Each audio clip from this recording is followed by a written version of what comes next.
సంబంధించి రాష్ట్రంలోని అత్యధిక సాగు చేస్తా ఉన్న ప్రాంతం ఏదైనా ఉంది అని అంటే పులివెందుల రాష్ట్రంలో నెంబర్ 1.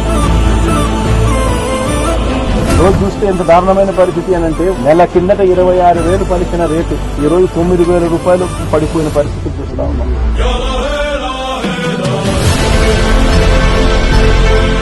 ధర పడిపోయిన పరిస్థితులు కనిపిస్తా ఉన్నాయి. మరి రాష్ట్ర ప్రభుత్వం అన్నది రైతును ఎక్కడ పట్టించుకుంటా ఉంది అని అడుగుతా ఉంది.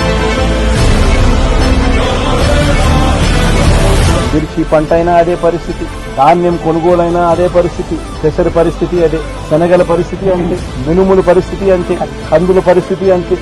ఏ పంటకు ఈ రోజు కనీస గిట్టుబాటు ధర రాని పరిస్థితిలో ఈ రోజు రైతున్న వ్యవసాయం చేస్తా ఉన్నారు.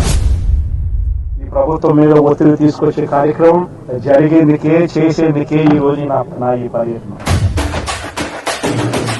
కళ్ళు మూసుకుంటే సంవత్సరం అయిపోయింది, కళ్ళు మూసుకుంటే మరో 3 ఏళ్లు ఓపిక పట్టండి, వచ్చేది మన ప్రభుత్వమే. మన ప్రభుత్వం వచ్చిన ఒక నెలకే ప్రతి రైతన్న ముఖంలో సంతోషాన్ని చూసేట్టుగా వాళ్ళకి రాని ఇన్సూరెన్స్ ను ఇవ్వడమే కాకుండా ప్రతి రైతన్నకు 2023లో ఏ రకంగా ప్రతి రైతన్నకు 50,000 రూపాయలు మళ్ళా ఇచ్చినట్టుగా ఆ డబ్బు కూడా మళ్ళా ఇచ్చే కార్యక్రమం కూడా ఖచ్చితంగా రైతన్న వైఎస్ఆర్సీపీ పార్టీ తరఫున నష్టపోయిన రైతన్నలకు కూడా ఖచ్చితంగా పార్టీ అంతో ఇంతో, అధికారంలో మనం లేము, ప్రతిపక్షంలో మనం ఉన్నాం, అంతో ఇంతో చేసే కార్యక్రమం మాత్రం ఖచ్చితంగా చేసే కార్యక్రమం ఖచ్చితంగా చేస్తాం.